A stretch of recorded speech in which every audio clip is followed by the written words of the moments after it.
નમસ્કાર મિત્રો, વિડીયોમાં તમારું સ્વાગત છે। તો મિત્રો, અત્યારે હાલને ખૂબ જ મોટી અને દુઃખદ ખબર સામે આવી રહી છે। ત્યારે મિત્રો તમને જણાવી દઈએ કે 22 જાન્યુઆરી 2026ના રોજ જમ્મુ અને કાશ્મીરના ડોડાના ખની ટોપ વિસ્તારમાં સૈનિકોને લઈ જતું એક વાહન ખાઈમાં પડી ગયું હતું। તો આ અકસ્માતમાં 10 સૈનિકોએ જીવ ગુમાવ્યા। જોકે મિત્રો, વાહનમાં કુલ 17 સૈનિકો હતા। સેના અને પોલીસે સંયુક્ત બચાવ કામગીરી શરૂ કરી। ત્યારે મિત્રો તમને વધુમાં એ પણ જણાવી દઈએ કે આર્મી ડેમ પર ડોડામાં ભાદરવા ચંબા રોડ પર મુસાફરી કરી રહ્યું હતું તો કેસ પર લગભગ 200 ફૂટ ઊંડી ખાડીમાં પડી ગયું। સૈનિકોને બહાર કાઢવા માટે બચાવ કામગીરી ચાલી રહી છે અને બચાવ ટીમો ખતપૂર્વક કામ કરી રહી છે। તો ઘાયલોને અકસ્માત સ્થળેથી બહાર કાઢવામાં આવ્યા હતા અને નજીકના મેડિકલ કેમ્પસમાં લઈ જવામાં આવ્યા હતા। જોકે મિત્રો, 3 સૈનિકોની હાલત ગંભીર હોવાનું જાણવા મળે છે અને તેમને ઉધમપુરની આર્મી હોસ્પિટલમાં રેફર કરવામાં આવ્યા છે।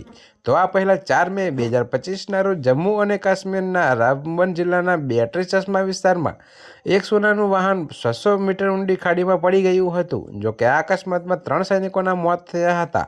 તો મૃતકોની ઓળખ અમિત કુમાર, સુજીત કુમાર અને માન બહાદુર તરીકે થઈ હતી। જોકે મિત્રો, સેનાનું વાહન જમ્મુથી શ્રીનગર જઈ રહેલા કાફલાનો ભાગ હતો।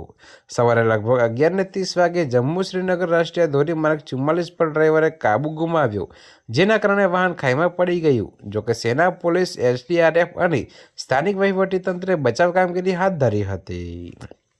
ત્યારે મિત્રો, અત્યારે હાલ માટે આટલું જ। મળીશું નવી અપડેટ સાથે। અને જો તમને અમારા વિડીયો પસંદ આવતા હોય તો વિડીયોને લાઇક, કોમેન્ટ, શેર અને અમારી ચેનલને સબસ્ક્રાઈબ કરવાનું ભૂલતા નહીં મિત્રો।